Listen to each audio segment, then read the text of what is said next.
Described by Thucydides as intelligent and incorruptible, Pericles, son of Xanthippus, was an influential and successful Athenian citizen of the 5th century BC. He was an advocate for radical democracy and won a lot of power for the people.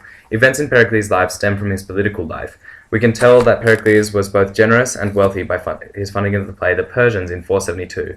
Pericles was later enabled the poor to watch plays using tax money. These two facts tell us that Pericles was both a fan of theatre and a champion of the people, even though he came from an aristocratic family.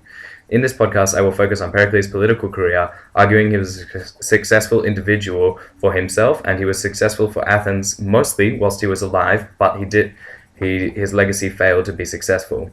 Now, we are going to assume that Pericles was a member of the Radical Democratic Party from the beginning of his political career. We can assume this for a few reasons. Firstly, he was rumored to be in association with the Radical Democratic Party leader Ephialtes, and secondly, because he led a failed prosecution against the aristocratic advocate Cimon.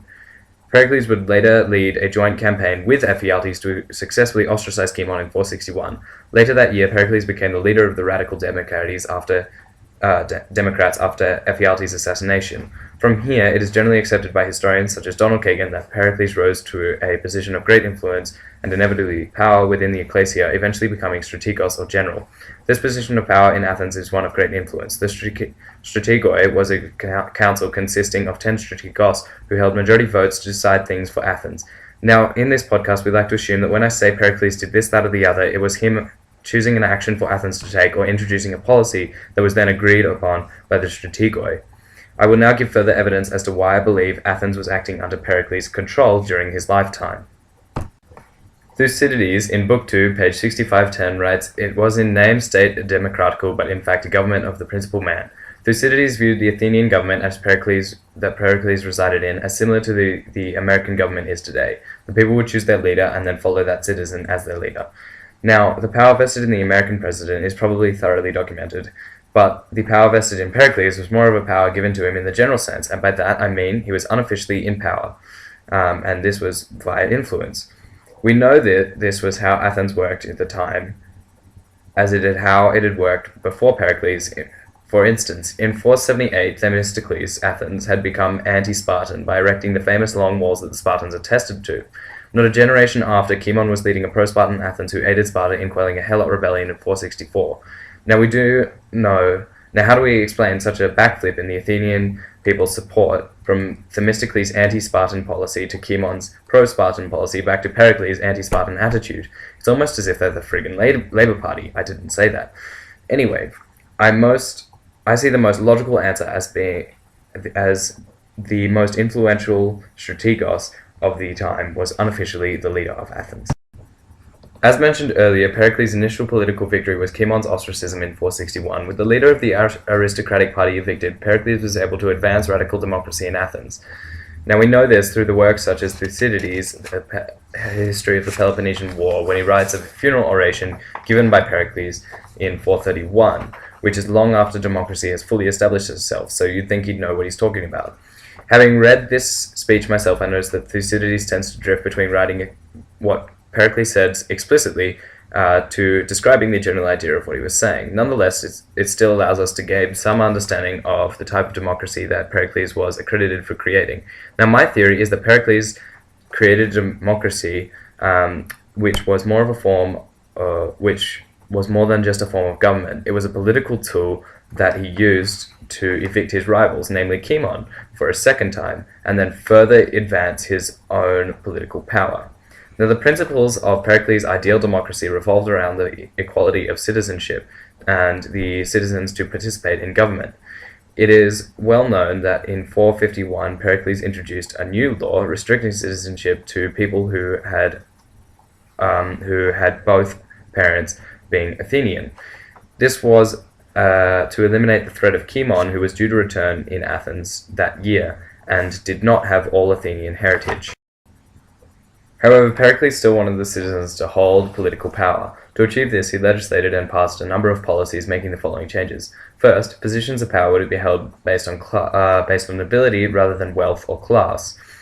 Property requirement to hold power was lowered, if it existed at all. Positions of government became paid for by the government, which was selected by its tax and the Athenian Empire, and also each rower and soldier was provided with a daily wage. By granting these positions of power to the government, Pericles strengthened his Pericles strengthened his political position. In particular, the first point I raised about power being given to the most capable citizen directly relates to Pericles' subtle gain of power. By passing meritocratic policies, Pericles placed himself at the head of Athens for a very long time. Power was given based on ability, and Pericles was seen as the most able man in Athens. Hence, he would be given recurring power. Now we know that Pericles was successful in this, as he was re-elected. He was elected and then re-elected as one of the 10 strategos about 15 times during his political career. And we know this because of the knowledge that I believe Athens was mostly acting, if not completely, but definitely largely under his command. This success can be accredited both to Pericles' popularity and policies. Now, a large part of Pericles' popularity came from his consolidation of the empire through his famous building program. In 448, Pericles was posed with a new challenge when the Athenian/Persian War came to an end and peace was agreed upon. The same question that had been posed to Chiemon after the Battle of Eurymedon re-emerged to Pericles: what need is there for the Delian League? However, Athens had already made steps towards consolidating the empire. Throughout the 460s, Athens had bullied a number of independent states into the league, such as Eion and Skyrus. Pericles had already moved the Delian League's treasury to Athens in 454, allowing the Athenians to spend the league's finances how she saw fit. During Chiemon's return, Chiemon managed to agree on a 5-year truce with Sparta. During this time, it was Chiemon who tightened control over the allies and increased the number of tribute-paying states, which is a failure of Pericles' part to keep Chiemon out of government. However, Pericles failed at life and died in 449. And Athens made peace with Persia in the following year of 448. Being at peace left Athens with a number of unemployed soldiers, whose only job had been to fight during the wars. Pericles led a social policy to aid this unemployment. This policy would transform the Delian League into an Athenian empire and provide yearly tribute for Athens. Pericles' policy was to send soldiers to both allied and subject states as clerices. Clerices were Athenian settlers and garrisons whose job it was to control subjugated states and ensure Athenian yearly revenue. Clerics were usually lower classes of citizens, such as the Thetes. However, these Thetes were quickly raised to hoplite class as they settled on the best land, which meant that Athens now had a lot of hoplites at their expense. Also, although clerices were used to control allies, they still counted as Athenian citizens, who could still be called to duty for Athens, as I just said. However, Pericles found that he still had a mass of Athenian troops to employ. In 447, he initiated what is known today as the building program, which served a double purpose of restoring the Acropolis to its former glory after the sack of Athens by the Persians in 480, and to provide paid work to the unemployed masses. Many great buildings, such as the Parthenon, was constructed from this. Pericles also managed to complete the construction of the third long wall to Piraeus, which would provide an important protection during the wartime. These decisions demonstrated Pericles' multi-level success. Firstly, he conceptualized and then constructed such marvelous buildings, which is an achievement in itself. Secondly, the program was an example of Pericles' economic and domestic awareness. Pericles knew that come the end of the war, and I speak of the Persian War, he would have unemployed people who would receive tributary money from the subject states, who would then ask why they're paying people to sit around on their butt. Anyway, by initiating the building program and the establishment of clerices, Pericles forced the continuation of tributary money and gave it reason to continue as well. He also provided jobs for those who were in need, not to mention construction of the amazing buildings and the third fortification of the middle long wall. Now, a topic that we only just broached on is Athens' international relations. Now, I don't want to ramble on about that too much because that's a very detailed subject, and I don't want to talk for 30 minutes. That would be ridiculous. I'll leave that to university teachers and overqualified high school teachers. Murray. Anyway, I'd rather let them give you proper speculation of the other causes of war. But in relation to Pericles, I believe that at the beginning of the Peloponnesian War, he failed and made the wrong decision in issuing the Megarian decree. I'm not short-sighted enough to say that this was the only trigger, but it definitely was a trigger, and it inflamed the situation.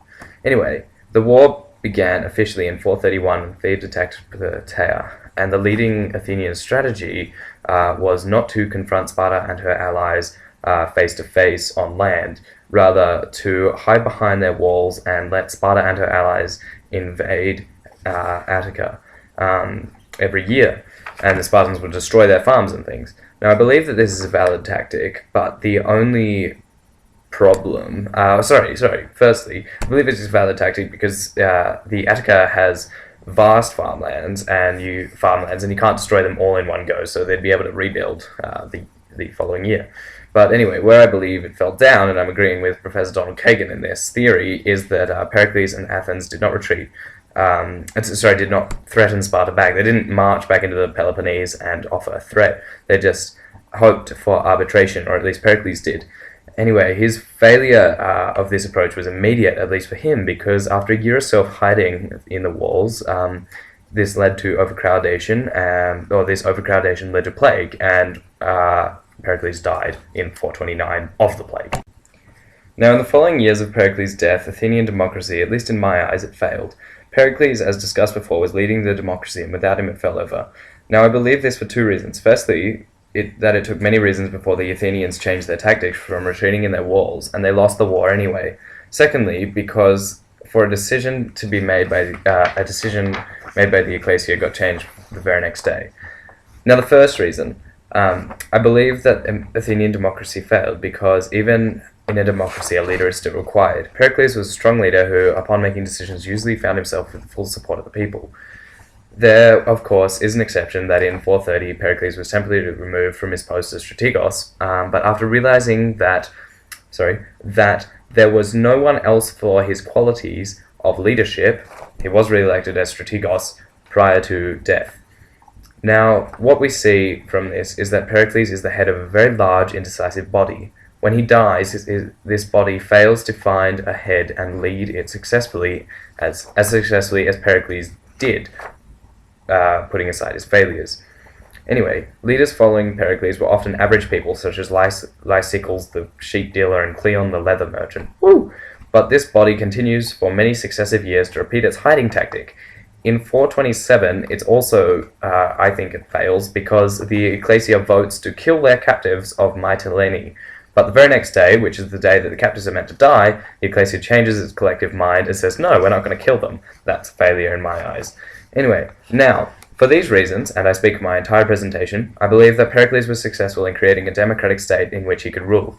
I believe his ruling henceforth was successful, economically through changes such as the building project, socially through providing employment, and to a degree empirically by controlling an empire. Pericles was also successful in that he made Athens dependent upon him. So for himself, he was so successful, and we see that when they re-elected him in 430, as I discussed. Where Pericles failed, though, was in his international relations leading up to the Peloponnesian War. I talk about the Megarian Decree. I think that was a failure. Pericles failed also in his defensive tactic against the Spartans. I believe a strong offensive threat was required. And perhaps most importantly, I think Pericles failed to create a state which could govern itself, which was originally one of his goals. By allowing a small amount of power for the people, Pericles gained power for himself through influence and was able to direct Athens in whichever way he wanted. However, without him, the people lacked a leader who could give them the direction that it needed. Hence, I believe that whilst Pericles was alive, he was very successful for Athens and he was very successful for himself. However, the influence and legacy that he left behind was destructive to Athens, as the Athenians needed a proper leader, and they did not have one.